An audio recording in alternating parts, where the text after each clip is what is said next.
to say keep prisons single sex. We know what's happening. We know what's going on. We know what the President of the United States has done to women and girls across America. We know what Washington State has done to women incarcerated in Washington State prisons. Will we stand for it? No! Do men belong in women's prison on the basis of their so-called gender identity? No!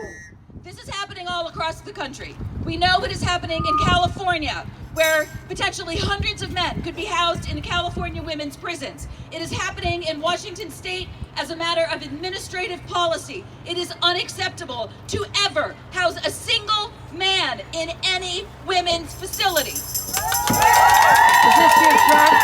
Yeah, you're welcome to it. I've got a ladder if you want to stand on it. Especially a man who has been convicted of murdering prostituted women.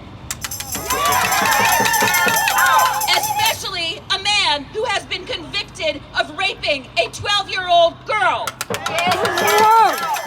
But any man, no men belong incarcerated with vulnerable, incarcerated women.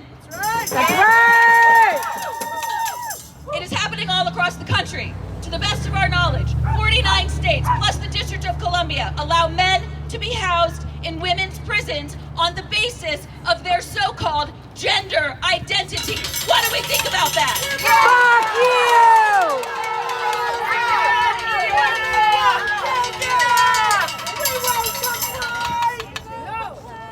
What is happening at the state level is happening at the federal level, where President Biden has signed a series of executive orders requiring federal agencies to interpret the word sex to mean so-called gender identity. He is doing it based on a complete misreading of the Supreme Court's terrible decision in the case of Bostock versus Clayton County. He is lying to the American people about what that court decision said. He is saying that that court decision requires agencies to interpret the word sex to include gender identity. That is not true. Not at all!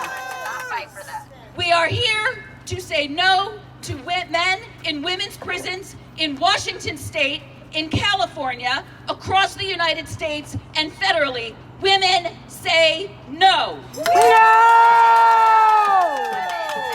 Woo! Women say no! Women say no.